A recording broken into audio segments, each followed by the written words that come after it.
விளையாட்டில் வெற்றி தோல்வியை வந்து எப்படி கணிக்கிறது அப்படின்னு நம்மளுடைய கமாண்டில் ஒருத்தர் சூர்யான்னு ஒருத்தர் கேட்டிருந்தார். அவருக்கு போன வீடியோவில் ஒரு பதிவு கொடுத்துருந்தேன்.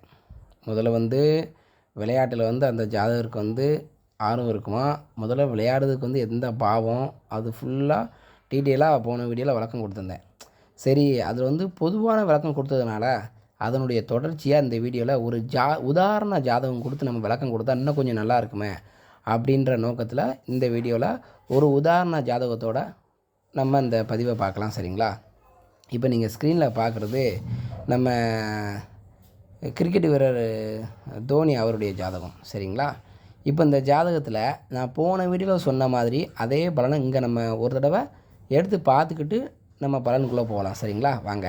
நான் என்ன சொல்லியிருந்தேன், முதல்ல வித்தை அப்படின்னு சொல்லக்கூடிய 4ஆம் பாவம் அப்படின்னு சொன்னேன். 4ஆம் பாவம் வித்தையை குறிப்பிடும் அப்படின்னா, வித்தைனா என்னன்னு பார்த்தீங்க அப்படின்னா, ஒரு ஜாதகர் அவர் படிப்பு போக அவருக்குன்னு உள்ள தனிப்பட்ட திறமையை காட்டக்கூடிய ஒரு பாவம் அப்படிங்கிறதா வந்து வித்தை. அது 4ஆம் பாவம். விளையாட்டு ஏராளமான விளையாட்டுகள் இருக்குது. சரிங்களா? விளையாட்டில் ஒருத்தருக்கு ஆர்வம் வரணும், அந்த விளையாட்டை அவர் கற்றுருக்கணும் அப்படின்னா அவருக்கு 4ஆம் பாவம் கொஞ்சம் நல்லா இருக்கணும் அப்படின்னு சொல்லியிருந்தேன். இதிலேயே கொஞ்சம் அதை நான் அடிக்கடி சொல்லுவேன், ஒரு ஜாதகத்துன்னு எடுத்து பார்க்கும்பொழுது அதில் ஒரு சின்ன சின்ன திருத்தங்கள் வரலாம். அதை நம்ம உன்னிப்பாக கணிக்கும் போது தான் நமக்கு தெரிய வரும் அப்படிங்கிற நான் அடிக்கடி சொல்லியிருக்கேன். சரி, இந்த ஜாதகத்தில் பாருங்கள், நம்ம கிரிக்கெட் வீரர் தோனி அவருடைய ஜாதகத்தில் பாருங்கள், லக்கணம் கன்னி லக்கணம், ராசி சிம்ம ராசி, உத்தர நட்சத்திரம், 1ஆம் பாவத்தில் பிறந்த ஜாதகர். இப்போ சில பேருக்கு இதில் டவுட் வரலாம், நாங்கள் இதுக்கு முன்னாடி தோனி அவருடைய ஜாதகம் பார்த்துருந்தோம், கன்னி ராசி அப்படின்னு சில பேர் குழப்பத்தில் இருப்பாங்க. நம்ம அந்தளவுக்கு அவ்வளோ தூரமாக யோசிக்க வேண்டாம், சிம்ம ராசி தான். சரிங்களா? என்ன காரணத்துக்காண்டி சிம்ம ராசி வந்தது அப்படிங்கிறது உங்களுக்கு தெரிஞ்சிடும். சிம்ம ராசி தான் சரி அப்படிங்கிறதும் இந்த வீடியோவோட முடிவில் உங்களுக்கு தெரிஞ்சிடும். சரியா? வாங்க. அப்போ ஒரு ஜாதகருக்கு நான் என்ன சொன்னேன், விளையாட்டில் வந்து வெற்றி தோல்வி இதை கணிக்கிறதுக்கு வந்து லக்னாதிபதி முதல்ல நல்லா இருக்கணும். ஏன்னா அப்படின்னா தான் வந்து அவர் எதையுமே வந்து திடனா அவருடைய உடல் பலத்தை கொண்டு நல்லா விளையாடி கடைசி ஆட்டம் வரைக்கும் நின்று விளையாடணும். அதுக்கு வந்து உடல் பலம் தேவை. அப்போ லக்னாதிபதி பலமாக இருக்கணும் அப்படிங்கிறத நான் சொல்லியிருந்தேன். அதுக்கடுத்து அந்த வித்தையை கற்றுக்கிடணும் அப்படின்னா அவர் தெரிஞ்சுக்கணும் அப்படின்னா 4ஆம் பாவம் சப்போர்ட் பண்ணணும். இந்த ஜாதகத்தில் பாருங்கள், லக்கணத்தில் 4ஆம் அதிபதியே திக்பலம் பெற்று இருக்கிறாரு. யார்? லக்கணத்துக்கு 4ஆம் அதிபதி சொல்லக்கூடிய குரு லக்கணத்திலே வலுவாக இருக்கிறாரு. அவர் லக்கண யோகம்னு சொல்லக்கூடிய 5ஆம் வீட்டு அதிபதியை கூடியிருப்பது இன்னும் சிறப்பு. அதாவது அந்த 4ஆம் அதிபதிக்கு கூடுதல் பவரை கொடுக்குது. 4ஆம் அதிபதி லக்கணத்தில் வலுவாக இருக்கிறாரு குரு. அதோட சனி 5ஆம் வீட்டு அதிபதி, 4, 5 அந்த தர்மகர்மாதிபதி யோகத்தில் 9, 10ஆம் வீட்டு அதிபதிகள் சேர்ந்தால் வந்து தர்மகர்மாதிபதி யோகம்னு நம்ம சொல்லுவோம். படிச்சிருக்கோம் இல்லையா? அதே மாதிரி 4, 5ஆம் வீட்டு அதிபதிகள் வந்து என்ன சொல்லுவாங்க அப்படின்னா பார்த்தீங்கன்னா, பாதி தர்ம கர்மாதிபதிகள் அப்படின்னு சொல்லுவாங்க. 4ஆம் வீட்டு அதிபதியும் 5ஆம் வீட்டு அதிபதியும் சேர்ந்திருக்கும் பொழுது அந்த அமைப்பில் இந்த ஜாதகத்தில் இவருக்கு வந்து 4ஆம் வீட்டு அதிபதி குருவும் 5ஆம் வீட்டு அதிபதி சனியும் சேர்ந்து லக்கணத்தில் இருப்பது ஒரு வகையில் சிறப்பான ஜாதகம். ஜாதகம் யோக ஜாதகமா மோசமான ஜாதகமா அப்படின்னு தெரிஞ்சுக்கிறதுக்கு நான் அடிக்கடி சொல்லியிருக்கிறேன். லக்கணம் 5, 9ஆம் இடத்துங்களை நீங்கள் ஆராய்ச்சி பண்ணி பாருங்கள் அப்படின்னு சொல்லியிருக்கிறேன். இந்த ஜாதகத்தில் லக்கணாதிபதியே 10ஆம் இடத்துல போய் ஆட்சி வச்சு இருக்கிறாரு. 5ஆம் வீட்டு அதிபதி லக்கணத்தில் இருக்கிறாரு. மிகச் சிறப்பான அமைப்பு. லக்கணாதிபதி 5ஆம் அதிபதி. அடுத்து 9ஆம் வீட்டு அதிபதி 11ஆம் இடமான லாபஸ்தானத்தில் போய் இருக்கிறாரு. 9ஆம் வீட்டு அதிபதி கொஞ்சம் பலவீனமாக இருக்கிறாரு. என்ன காரணம்? ராகுவோடு இணைந்து கிரகண தோஷத்தில் இருக்கிறாரு. அது ஒரு பக்கம் இருக்கட்டும். சரிங்களா? பிறவியில் இவர் வந்து சூரியனுடைய திசையை 5 வயசு வரைக்கும் கடந்திருக்கிறாரு. அதுக்கப்புறம் சந்திர தசை, அதன் பிறகு செவ்வாய் தசை. 15 ஒரு 7 22 வயசு வரைக்கும் இவருக்கு செவ்வாய் தசை முடிஞ்சு அதுக்கப்புறம் ராகு தசை. நல்லா கவனித்து பாருங்கள், இவருடைய ஜாதகத்தில் கன்னி லக்கணத்துக்கும் மிதுன லக்கணத்துக்கும் பொதுவாகவே ஆகாத திசைகள் என்ன? கன்னி லக்கணமும் அதிபதி புதன் தான், மிதுன லக்கணத்துக்கு அதிபதியும் புதன் தான். இந்த புதனுக்கு பிடிக்காத கிரகங்கள் எது? அதாவது செவ்வாயும் சந்திரனும் முதல் பகை கிரகங்கள். ஆனால் அந்த செவ்வாய் சந்திரனுடைய வரிசையில் தான் அவர்களுக்கு பிடிச்ச கிரகம் தான் சூரியன். அப்போ லக்கண ரீதியாக தொடர்ச்சியாக பிறந்ததுலேருந்தே அவயோக கரகம் 22 வயசு வரைக்கும். அந்த செவ்வாயினுடைய திசையில் பாருங்கள், கரெக்டாக செவ்வாய் ராசிக்கு 4 9ஆம் வீட்டு அதிபதியாக வந்து இப்போ நம்ம ராசிக்குன்னு ஏன் எடுக்கிறேன் அப்படிங்க நீங்கள் தெரிஞ்சுக்கிடணும். அதாவது சொல்லுவாங்க பார்த்தீங்களா, ஒரு பழமொழி, கிராமத்திலலாம் வந்து இளவட்ட பசங்க விளையாடும்போது வீட்டில் வந்து அப்பா அம்மா கண்டிப்பாங்க, ஏன்னா மட்டையும் கையுமா 24 மணி நேரம் அலைஞ்சிட்டு இருக்கீல, அதால் உனக்கு சோறு போட போகுது அப்படின்னு திட்டுவாங்க. அதாவது கிரிக்கெட் விளையாட போனால் பையங்களை அப்பா அம்மா எப்படி திட்டுவாங்க பார்த்தீங்க அப்படின்னா, அப்படி தான் திட்டுவாங்க. இல்லை இந்த கோழி குண்டு விளையாட போகல, தெல்லுக்குச்சி விளையாட போகல, இந்த பம்பரம் சுற்றி விளையாடுவாங்க, ஏதாவது ஒரு விளையாட்டு விளையாட போனேன். இது அத்தனையுமே அதான் விளையாட்டு அப்படின்னாலே வித்தை. எதையாவது ஒரு விளையாட்டை விளையாட போகல, பெரும்பகுதி என்ன அந்த கபடி ஆட போகிறது கூட. இந்த நம்ம ரீசெண்டாக அந்த ஒரு படத்தில் அழகாக எடுத்திருந்தார மாதிரி செல்வரசன் நினைக்கேன், விக்ரம் அவரோட பையன் துரு விக்ரம் நடித்து இப்போ பைசன் ஒரு படம் வந்துச்சு பார்த்தீங்களா, நம்ம அதில் கபடியை தானே ஒரு மெயினாக கொண்டு வந்துருக்காங்க. அதில் கூட கபடியாக உனக்கு சோறப்பட போது அப்படிலாம் வந்து ஒரு சீன்லாம் இருக்கும். அது மாதிரி கிராமத்துலலாம் பார்த்திங்க அப்படின்னா தென் மாவட்டங்களில் வந்து இந்த லீவு நாளில் வந்து பசங்க வந்து பேட்டும் கையுமா தான் சுற்றுவாங்க, கிரிக்கெட் விளையாட போவாங்க. அப்போ பார்த்திங்க அப்படின்னா வீட்டில் ஏகப்பட்ட வீட்டில் வந்து ஏச்சி வாங்குவாங்க, அதாவது திட்டு வாங்குவாங்க. எப்படி திட்டு விழும்?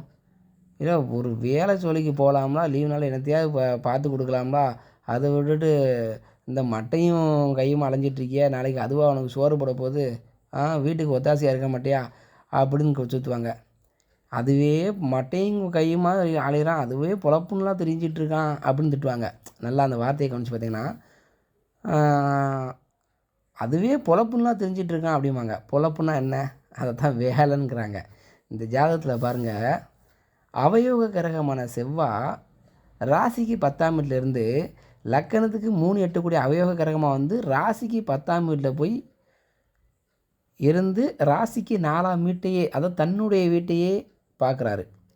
ஸோ இந்த ஜாதக ரீதியாக அதான் சொல்லுவோம், ஒரு ஜாதகத்தை பார்க்கும் பொழுது அந்த ஜாதகருடைய விதிப்பலனை தெரிஞ்சுக்கிறதுக்கு லக்கணத்தை வச்சு நமக்கு நீங்கள் கணிங்க, மதிப்பலனை தெரிஞ்சுக்கிறதுக்கு ராசியை வச்சு கணிங்க அப்படின்னு சொல்லியிருக்கிறாங்க. மதினா என்னங்க? நம்ம மைண்டு சொல்கிறதுங்க. விதி என்ன?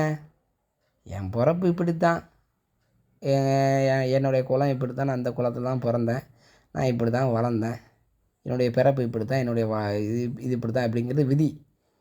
சரி, விதிப்படி அப்படி வாழ்க்கை அமைஞ்சு போச்சு. மதிப்படி வாழ்க்கை மாறுமா? மதிப்படினா அதான் அவங்களுடைய சிந்தனை. நம்ம இது படிக்கலாமே, இப்படி போகலாமே அப்படின்னு அந்த அறிவு வேலை செஞ்சு அறிவு மூலமாக போகிறாங்க பார்த்தீங்களா, அதுதாங்க சந்திரனை வச்சு நம்ம பார்க்குறது. அப்போ இந்த ஜாதகத்தில் பாருங்கள், முழுக்க கிரிக்கெட்டில், அதாவது விளையாட்டில் தான் சொல்லலாம், கிரிக்கெட்டு அப்படிங்கிறது 2ஆம் பட்சம். விளையாட்டில் ஒரு ஆர்வம் வந்ததுக்கு காரணமே சந்திரனுக்கு 10ஆம் வீட்டில் போய் செவ்வாய் இருந்தது தான் காரணம் இந்த ஜாதகருக்கு. அதாவது நம்ம கிரிக்கெட் வீரர் தோனி அவர்களுக்கு சந்திரனுக்கு 10ஆம் வீட்டில் போய் செவ்வாய் இருந்து அந்த சந்திரனுக்கு 4ஆம் வீட்டையே அந்த செவ்வாய் பார்த்தது அந்த ஒரு காரணம்தான் அந்த விளையாட்டில் ஆர்வம் வந்ததுக்கு காரணம். அது மட்டும் இல்லாமல் செவ்வாய் தசை முடிஞ்சதுக்கு பிறகு வந்த தசை ராகு தசை. நான் முதல்ல சொல்லியிருந்தேன், லக்கணத்துக்கு 4ஆம் வீட்டு அதிபதி ஓரளவு நல்லா இருக்கிறாரு, ஓகே, அது ஒரு பக்கம் இருக்கட்டும். அதை விட ராசிக்கு 4ஆம் வீட்டு அதிபதி 4ஆம் வீட்டையே ராசிக்கு 4ஆம் வீட்டையே பார்க்குறாரு பாருங்கள். அப்போது லக்கண ரீதியாகவும் 4ஆம் இடம் நல்லா கை கொடுக்குது, ராசி ரீதியாக அதை விட 2 மடங்கு கூடுதலாக கை கொடுக்குது இந்த ஜாதகத்தில். அதே மாதிரி நடக்கிற தசாநாதன் தான் சம்பவங்களை, எதிர்கால சம்பவங்களையும் நடக்கக்கூடிய சம்பவங்களையும் சுட்டி காட்டக்கூடிய கிரகம் அப்படிங்கிறத நான் சொல்லியிருந்தேன். அப்போ இவருடைய செவ்வாய் திசையில் இவர் இப்படி தானே இருந்திருப்பார். அதாவது ஜாதக ரீதியாக விதிப்படி பார்க்க போனால் அவயோக கிரகம், ஆனால் ராசிப்படி பார்க்க போனால் யோக கிரகம். சிம்ம லக்கணத்துக்கு 4 9 கூடியவர், அவர் 10ஆம் இடமான தொழில் ஸ்தானத்து போய் இருக்கிறாரு, ராசிக்கு 10ஆம் இடம். சரிங்களா? தொழிலை கணிக்கும் பொழுதும் ராசிக்கு 10ஆம் இடத்தை நம்ம எடுத்து பார்க்க தான் செய்கிறோம். அதான் அந்த வார்த்தை, செவ்வாய் திசையில் அந்த வார்த்தையை கேட்டுக்கலாம்லா, மட்டையும் கையுமா அலையிறான், அதுவே பொழப்புன்னு இருக்கான் அப்படின்ற மாதிரி சொல்லுவாங்கள்ல, அதுக்கு தான் எக்ஸாம்பிளுக்கு அதை சொல்கிறேன். அப்போது ராசிக்கு 4 9ஆம் வீட்டு அதிபதினு சொல்லக்கூடிய யோகாதிபதியாக வரக்கூடிய செவ்வாய் ராசிக்கு 10ஆம் இடமான தொழில்ஸ்தானத்திலிருந்து ராசிக்கு 4ஆம் வீட்டையே பார்க்குறாரு. வித்தை ஸ்தானம் சொல்லக்கூடிய ராசிக்கு 4ஆம் வீட்டையே பார்க்குறாரு. அப்போ அவருடைய மைண்ட் செட்டு ஃபுல்லாமே கிரிக்கெட், அதை விளையாட்டில் பூரா நம்ம கிரிக்கெட்னு சொல்ல வேண்டாம், விளையாட்டில் முழுக்க முழுக்க ஆர்வத்தை கொடுத்துருக்குது. அதாவது மூளை சொல்கிறது தானே மனிதன் கேட்பான். அதனால் வந்து எதில் ஆர்வம் வரும், மைண்டில் எது பிடிக்கும், அதன்படி தானே ஒரு மனிதன் போக முடியும். அப்போது மைண்ட் ரீதியாக எதில் போவோம் அப்படின்னு பார்க்குறதுக்கு நம்ம சந்திரனை வச்சு பார்க்குறோம். சரி, அப்போது மதியை வச்சு பார்க்கும் பொழுது அந்த வழியில் போனால் ஜெயிச்சிடலாமா, சரிங்களா, அப்படிங்கிறத நம்ம கணிக்கிறதுக்கு விதிப்பலன் தேவை. இதைத்தான் கவிஞர் கண்ணதாசன் சொன்னாராம். கவிஞர் கண்ணதாசன் வந்து ஒரு இதில் படித்தேன். விதியை மதியால் வெல்ல முடியுமான்னு அவர்கிட்ட கேட்டாங்களாம். அதுக்கு அவர் பதிவு சொன்னாராம், விதியை மதியால் வெல்ல முடியும், ஆனால் அதுவும் கடைசியில் விதியாக தான் இருக்க முடியும் அப்படின்னு சொன்னாராம்.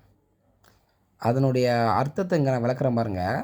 இந்த ஜாதகத்தில் அதுக்குண்டான அர்த்தமும் கிடக்குது. அதாவது மதிப்படி விளையாட்டே ஆர்வம் அப்படின்ற அளவுக்கு விளையாடி கொண்டு இருக்கக்கூடிய ஒரு ஜாதகருக்கு விதிப்படி யோகமான நேரம் வரும்பொழுது அந்த விளையாட்டே வந்து வேறு இடத்துக்கு அப்படியே தூக்கிட்டு போயிடுது. அதுதான் ஜாதகத்தினுடைய விதிப்பலன் ரீதியாக வரக்கூடிய ஒரு யோகம். எப்படி அந்த யோகம் வேலை செஞ்சுருக்குன்னு பாருங்கள், சரிங்களா.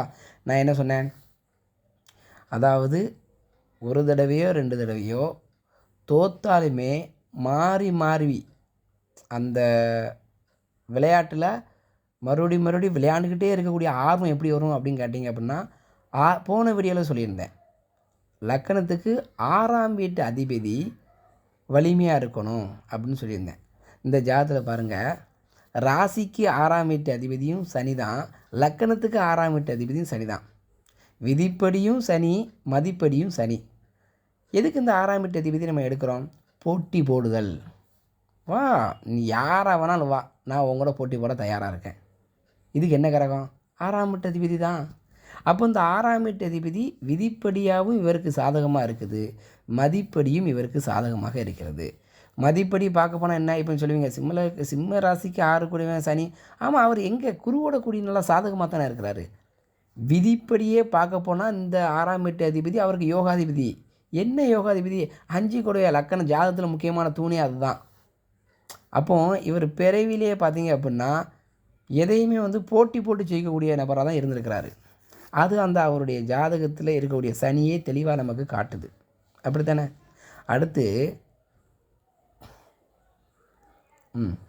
அடுத்து பார்த்தீங்க அப்படின்னா, நான் 4ஆம் வீட்டை சொன்னேன், ஒரு விளையாட்டில் ஆர்வம் வரணும் அப்படின்னா 4ஆம் பாவம் நல்லா இருக்கணும் அப்படின்னு சொல்லியிருந்தேன். அப்போது லக்கணத்துக்கு 4ஆம் பாவத்தை லக்கணாதிபதி பார்க்குறாரு, அதுக்கடுத்து ராசிக்கு 4ஆம் பாவத்தை அந்த பாவ அதிபதி பார்க்குறாரு.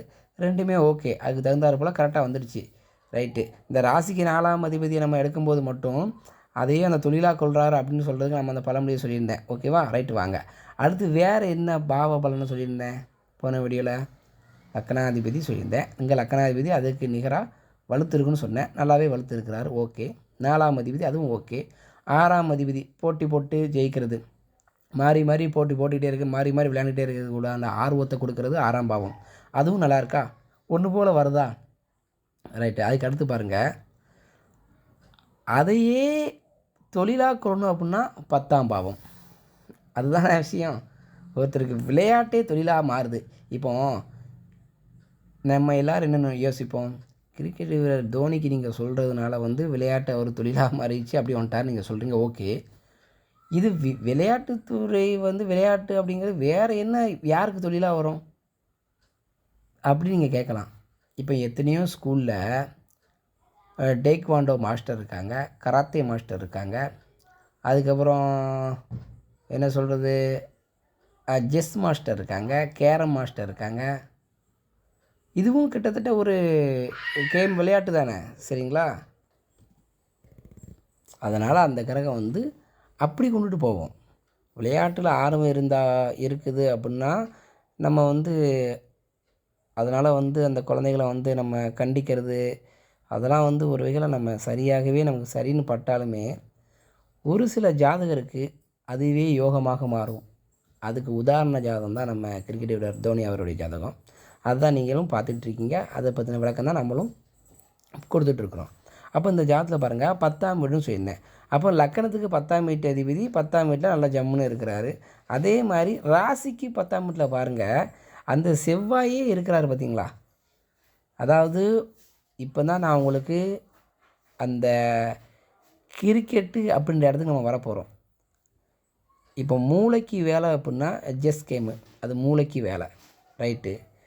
வேறு உடலை கொண்டு வருத்தி விளையாடக்கூடிய விளையாட்டுகள் என்ன? கபடி சொல்லலாம். அடுத்து கிரிக்கெட்டும் கிட்டத்தட்ட உடலை கொண்டு வருத்தி விளையாடக்கூடிய விளையாட்டு தானே. ரன் எடுக்கணும்னா எப்படி உடல் வலுவாக இருக்கணும், உடலை கொண்டு வருத்தி விளையாடக்கூடிய விளையாட்டு தான், சரிங்களா. ஆனால் அதிலே பார்த்தீங்க அப்படின்னா அந்த வந்த தசை, செவ்வாய் தசைக்கு அப்புறம் வந்த தசை, அந்த விதி மதியால் வெல்லலாமா அப்படின்னு கேட்பாங்கன்னு சொன்னேன்னா, அதுவும் விதியாக தான் இருக்க முடியும்னு கவிஞர் கண்ணதாசன் சொன்னார் அப்படின்ற வார்த்தைக்கு அர்த்தத்தை இதில் நான் சொல்கிறேன்னு சொல்லியிருந்தேன். பாருங்கள், லக்கண ரீதியாக பார்க்க போனால் அவயோக கரகத்தினுடைய தசை செவ்வாய் தசை முடிஞ்சு ராகு திசையில் தான் அவர் வந்து இந்தியாவுடைய டீமில் விளையாட ஆரம்பிக்கிறாரு. ஸோ அப்போ ராகு திசை அப்படிங்கிறது வந்து லக்கண ரீதியாக 11ஆம் இடம் லாபஸ்தானத்தில் போய் இருக்குது. ராகு 11ஆம் வீட்டில் போய் இருந்து லக்கண ரீதியாக லக்கணத்திற்கு யோகர் அப்படின்னு சொல்லக்கூடிய 2 9ஆம் வீட்டு அதிபதி சுக்கிரனை கூடி இருக்கிறாரா. இந்த ராகு திசையை மட்டும் நீங்கள் கணிக்கும் பொழுது லக்கண சுபரோடு கூடி இருக்கிறாரா அப்படிங்கிறத நீங்கள் பாருங்கள். அப்படிங்கிறத நான் அடிக்கடி ஒவ்வொரு வீடியோலையும் சொல்லியிருக்கிறேன். அதுவும் ராகு இந்த மாதிரி 11ஆம் இடமான லாபஸ்தானத்திலிருந்து லக்கண சுபரை கூடி இருக்கும் பொழுது அவரே இன்னும் சொல்லப்போனால் இயற்கை சுபராகவும் இருக்கிறது மாபெரும் அதிர்ஷ்டம் அப்படி தான் சொல்லலாம். இந்த வந்துருச்சா, இதுதான் விஷயம். அப்போ மதிப்படி இவர் வந்து செவ்வாய் சம்பந்தப்பட்ட துறையில் விளையாட்டு துறையில் போயிருந்தாலும் விதிப்படி அது யோகமாக வரணும் அப்படின்ற பட்சத்தில் இவருக்கு ராகு திசை நல்லா வேலை செஞ்சுருக்குது. இதுதான் காரணம். விதியை மதியால் வெல்ல முடியும், அதுவும் விதியாக தான் இருக்க முடியும். இந்த வந்துருச்சா, முடிவில் எது ஜெயிச்சுது? ரெண்டுமே தான். அதாவது விதி பலன் ரீதியாக அவருக்கு ராகு 11, அதாவது லக்கணத்துக்கு 11 ராகும் சுக்கிரனும் சேர்ந்து இருந்தது தான் அவர் விளையாட்டுத்துறையில் மேலே வர முடிஞ்சுது. இல்லை அப்படின்னா நல்லா விளையாடக்கூடிய பிளேயராக இருந்திருப்பார்.